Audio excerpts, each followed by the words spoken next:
Good morning students. आज का हमारा टॉपिक है स्कोप और कंपोनेंट्स ऑफ जॉब एनालिसिस। यानी आज हम कार्य विश्लेषण के क्षेत्र या इसके क्या क्या अंग होते हैं उसके बारे में बात करने जा रहे हैं। So let's start. There are two components of job analysis. कार्य विश्लेषण के दो अंग होते हैं। One is job description and another is job specification और मैन स्पेसिफिकेशन। यानी एक कार्य विवरण और दूसरा हुआ कार्य विशिष्ट विवरण। अब बात करते हैं जॉब डिस्क्रिप्शन या कार्य विवरण की। It is a systematic summary of job facts. यह कार्य तथ्यों का व्यवस्थित सारांश होता है। Edwin B. Filippo defines that job description is an organized, factual statement of the duties and responsibilities of a specific job. कार्य विवरण एक विशिष्ट कार्य के कर्तव्यों और दायित्वों का संगठित तथ्ययुक्त विवरण है। अब बात करते हैं कि जॉब डिस्क्रिप्शन के कंपोनेंट्स क्या हैं या इसमें क्या क्या इन्फॉर्मेशन इंक्लूडेड रहती है। नंबर 1, जॉब आइडेंटिफिकेशन यानी कार्य परिचय। जॉब डिस्क्रिप्शन का में जो सबसे पहले इंक्लूड किया जाता है वह कार्य परिचय इंक्लूड किया जाता है। In this part job title, number of the job, department और division where the job is located, alternate titles and code number for the job are mentioned। कि यह कार्य परिचय वह भाग होता है जिसमें कि कार्य के बारे में समस्त जानकारी दी जाती है। जैसे कि जॉब टाइटल क्या रहेगा। फॉर एग्जांपल जॉब टाइटल में भी personal officer and the job code में भी 3 to 5 और एनी अदर नंबर में भी। And job location human resource department and job grade second supervisor, the LIBSAN or any other name may be, status for overtime exempt। तो इस तरीके से यह कार्य का परिचय का हिस्सा होता है जिसमें कार्य के बारे में संपूर्ण जानकारी दी जाती है। एंड द सेकंड पार्ट और the second information is job summary. It describes the content of a job in terms of the activities और टास्क परफॉर्म्ड। इसमें वह बताया जाता है कि पर्टिकुलर कार्य पद में क्या क्या कार्य सम्मिलित रहेंगे। जैसे कि पर्सनल ऑफिसर के पद के लिए जो जॉब समरी होगी उसमें यह इंक्लूडेड रहेगा कि एक पर्सनल ऑफिसर को रिस्पॉन्सिबिलिटी लेनी होगी कि वह पर्सनल पॉलिसीज़ और प्रोग्राम्स के बारे में कार्य करे और जॉब इवैल्यूएशन करे और पर्सनल सर्वेज उसे करने रहेंगे। एंड एम्प्लॉयज़ वेलफेयर की एक्टिविटी का काम भी उसी का रहेगा। And provides guidance with needed information कि ये समस्त कार्य उसके कार्य क्षेत्र में सम्मिलित रहेंगे। इसको जॉब समरी में मेंशन किया जाता है। And the third one is duties performed. कि इसमें यह बताया जाता है कि जो पर्टिकुलर कार्य है जिसका कि जॉब एनालिसिस किया जा रहा है उसमें क्या क्या क्रियाएं सम्मिलित रहेंगी और उसे कौन कौन सी ड्यूटीज़ परफॉर्म करनी होगी। इसीलिए इसको heart of the job description भी कहा जाता है। It describes the duties performed along with sub duties and responsibilities. जैसे पर्सनल ऑफिसर की जॉब ड्यूटीज़ में यह इंक्लूडेड रहेगा कि designs personnel hiring programmes and placement schedules कि उसे ये तय करना होगा कि किस तरीके से पर्सनल हायरिंग की जानी है। And the collect personnel informations यह काम भी उसका रहेगा। And interact with workers, supervisor and peers की उसे अपने साथियों के साथ में और सुपरवाइज़र के साथ में और इसी के साथ साथ उसे अपने अन्य सहकर्मियों के साथ में किस तरीके से इंटरेक्ट करना है। Acts as chairman of employee welfare committee. तो इस तरीके से कुछ उसके पर्टिकुलर काम होते हैं जो कि जॉब ड्यूटीज़ में मेंशन किए जाते हैं। इसके बाद में हम बात करते हैं कि इसमें नेक्स्ट क्या इंक्लूडेड रहता है। इसमें नेक्स्ट इंक्लूडेड रहता है सुपरविज़न यानी कि पर्यवेक्षण या निरीक्षण। It describes the extent of supervision given or received in relation to a job. It also describes the titles of jobs that are immediately over and under this job। कि इसमें यह बताया जाता है कि पर्टिकुलर जो कार्य अधिकारी है वह किसको अपने कार्यों का रिपोर्टिंग करेगा और किसको अपने कार्यों के लिए निर्देशन देगा, यानी वह किसके अंडर में कार्य करेगा और किन व्यक्तियों को वह मार्गदर्शन देगा। तो इस तरीके से सुपरविजन में यह इंक्लूडेड रहता है। अगर हम पर्सनल ऑफिसर की बात करें तो it may be said that reports to chief manager and supervises the work of assistant managers and his personnel department. तो इस तरीके से सुपरविजन के काम में यह इंक्लूडेड रहता है। नेक्स्ट इसमें रहता है रिलेशन टू अदर जॉब्स की उसका अन्य कार्यों से क्या संबंध है। It describes a vertical and horizontal relationships of work flow. It also indicates to whom the job holder will report and who will report to him. कि इसमें यह बताया जाता है कि एक पदाधिकारी अपने समान या समकक्ष अधिकारियों से उनका क्या कार्यकारी संबंध रहेगा और अपने उच्चाधिकारियों से उनका क्या संबंध रहेगा। इसलिए यह भी कहा गया कि जो जॉब होल्डर है वह किसको रिपोर्ट करेगा और उसको कौन रिपोर्ट करेगा, इसका डिस्क्रिप्शन इसमें किया जाता है। And the next is machines, tools and materials. The traits of major machines, tools and materials used in the job are described.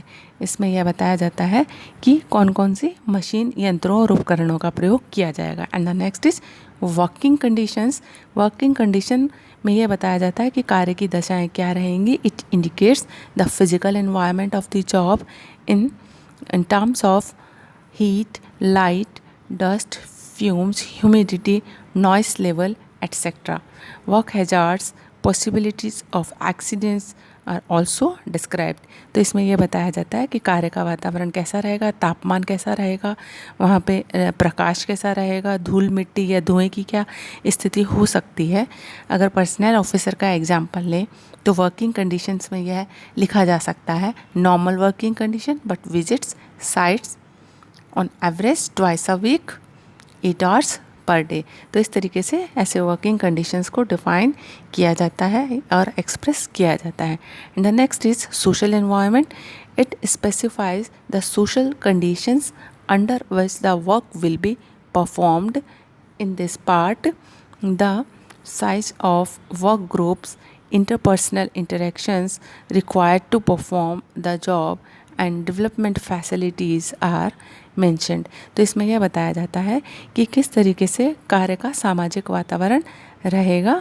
तो कार्य करने वाले व्यक्तियों के समूह का क्या आकार रहेगा और इंटरपर्सनल इंटरेक्शंस किस तरीके से होंगे, इसके बारे में बताया जाता है। अगर पर्सनल ऑफिसर के एग्जाम्पल की बात करें तो सोशल इन्वायरमेंट में यह कहा जा सकता है कि with equivalent and equal officers and other departments के साथ में कैसे बातचीत इंटरेक्शन रहेगा and maintains formal and social contacts with local officials. इस तरीके से एक जॉब डिस्क्रिप्शन एक जॉब के बारे में सारी जानकारी देता है और जॉब डिस्क्रिप्शन बहुत इम्पॉर्टेंट होता है। इसके कई यूजेज हैं जैसे कि जॉब ग्रेडिंग और क्लासिफिकेशन करने के लिए, प्लेसमेंट और ओरिएंटेशन करने के लिए, और इसी के साथ साथ प्रमोशंस, ट्रांसफ़र, रिड्रेसल, ग्रीवेंसेस, इन सब के बारे में जानकारियाँ देने के लिए, and work measurement and work improvement के लिए, हेल्थ एंड फटीग स्टडीज़ के लिए यह यूज़फुल रहता है। अब बात करते हैं जॉब स्पेसिफिकेशन की, यानी कि व्यक्ति विशिष्ट विवरण या कार्य विशिष्ट विवरण की। It is a written record of the physical, mental, social, psychological and behavioral characteristics which a person should possess in order to perform the job effectively। यानी यह किसी कार्य को प्रभावशाली तरीके से करने के लिए एक व्यक्ति में आवश्यक शारीरिक, मानसिक, सामाजिक, मनोवैज्ञानिक और व्यवहार संबंधी विशेषताओं का लिखित अभिलेख या विवरण होता है। Flippo defines it as a job specification is a statement of the minimum acceptable human qualities necessary to perform a job properly। यानी व्यक्ति विशिष्ट विवरण किसी कार्य को करने के लिए न्यूनतम स्वीकृत आवश्यक मानवीय गुणों का विवरण होता है। अब बात करते हैं कि जॉब स्पेसिफिकेशन में क्या क्या इंफॉर्मेशंस या कंटेंट इंक्लूडेड होते हैं। जॉब इंफॉर्मेशन में जॉब टाइटल इंक्लूडेड होता है और एजुकेशनल क्वालिफ़िकेशन इंक्लूड होती है। इसी के साथ में इसमें physical and other related attributes को भी इंक्लूड किया जाता है और जॉब्स इन अ कंसर्न की भी बात की जाती है। इसी के साथ साथ कि कार्य को करने के लिए क्या किस तरीके का फिजिक रिक्वायर्ड है और कैसी मेंटल हेल्थ रिक्वायर्ड है। स्पेशल एट्रीब्यूट्स और एबिलिटीज़ की बात की जाती है। मैच्योरिटी एंड डिपेंडेबिलिटी की बात की जाती है and relationship of the job with other job की बात या अदर डिपार्टमेंट्स की बात भी इसमें की जाती है। तो अगर हम एग्ज़ाम्पल लें कि एक सेल्समैन का जॉब स्पेसिफिकेशन तैयार करना है तो हमारा जो जॉब टाइटल होगा वो हो जाएगा सेल्समैन। और इसकी एजुकेशनल क्वालिफ़िकेशंस की बात करें तो कहेंगे कि formal schooling, diploma in sales management, ऐसा करके मेंशन किया जा सकता है। और अगर फिजिक की बात कहें तो कहेंगे कि गुड हेल्थ और गुड अपीयरेंस होना चाहिए, चीयरफुल होना चाहिए और गुड स्टेमिना उसका होना चाहिए। तो इस तरीके से एक जॉब स्पेसिफिकेशन एक वर्कर में क्या क्या एक्सपेक्टेड होता है उसकी बात करता है। मेंटल हेल्थ की बात करें, मेंटल एबिलिटीज़ की, तो एक सेल्समैन के लिए इमेजिनेटिव यानी कल्पनाशीलता होना ज़रूरी है, उसमें एबिलिटी टू डिसाइड होना ज़रूरी है, अलर्ट रहना उसका ज़रूरी होता है। तो इस तरीके से इन सब चीज़ों को इसमें मेंशन किया जाता है। और स्पेशल एट्रीब्यूट एंड एबिलिटीज़ की बात करें तो उसमें नॉलेज ऑफ लॉ होनी चाहिए, अकाउंटिंग, कस्टमर्स, ह्यूमन साइकोलॉजी, ये सब समझने की उसके अंदर योग्यता होनी चाहिए। और मैच्योरिटी उसमें होनी चाहिए, इमोशनल बैलेंस होना चाहिए और वह विश्वसनीय होना चाहिए।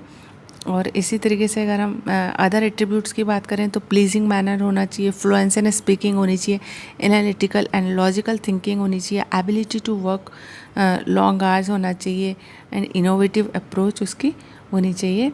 तो इस तरीके से जो जॉब स्पेसिफिकेशन होता है वो एक व्यक्ति के बारे में बताता है, जैसे कि हमने एग्जांपल में बताया कि जॉब टाइटल सेल्समैन हो सकता है, डिपार्टमेंट उसका मार्केटिंग डिवीज़न हो सकता है, एजुकेशन पर्टिकुलर कोई डिप्लोमा डिमांड किया जा सकता है, एक्सपीरियंस को मेंशन किया जा सकता है। और फिजिक में कहा जा सकता है कि उसकी गुड हेल्थ होनी चाहिए, अपीयरेंस उसका गुड लुकिंग होना चाहिए। मेंटल एबिलिटी में बताया कि उसमें डिसीजन पावर हो, इमेजिनेटिव हो। सोशल एंड बिहेवियरल ट्रेट्स में बताया कि वो कोऑपरेटिव हो, सोशल, ऑनेस्ट और गुड कैरेक्टर वाला व्यक्ति वो हो, स्टेबल नेचर का हो। और उसके अंदर स्पेशल नॉलेज, प्रोफेशनल नॉलेज भी होनी चाहिए, जैसे कि वो अकाउंटिंग की जानकारी रखता हो, ह्यूमन साइकोलॉजी को समझ सकता हो। तो एक इस तरीके से ये क्लियर हुआ कि जो जॉब एनालिसिस होता है वो एक कार्य और कार्य को करने वाले व्यक्ति की विशेषताओं के बारे में डिटेल में बताता है। तो एक जॉब एनालिसिस के थ्रू ये जाना जा सकता है कि किसी पर्टिकुलर कार्य करने के लिए किस प्रकार के व्यक्तियों की आवश्यकता होगी। That's it. तो हमने जॉब एनालिसिस में ये पढ़ा कि जो जॉब एनालिसिस होता है वह एक बहुत important function of human resource management है और इसमें जॉब के बारे में बताया जाता है और जॉब होल्डर या जॉब को परफॉर्म करने वाले व्यक्ति के बारे में बात की जाती है। जॉब में कार्य की दशाओं और कार्य की ड्यूटीज़ की बात की जाती है और स्पेसिफिकेशन में कार्य करने वाले व्यक्ति में क्या क्या गुण होने चाहिए उनकी बात की जाती है। किस तरीके के साइकोलॉजिकल ट्रेट्स उसमें हों, फिजिकल ट्रेट्स उसमें हों, एजुकेशनल क्वालिफिकेशन हो और मैच्योरिटी, डिपेंडेबिलिटी एट्सेट्रा उसमें क्या क्या क्वालिटीज़ एक्सपेक्टेड होती हैं। That's it. Thank you so much.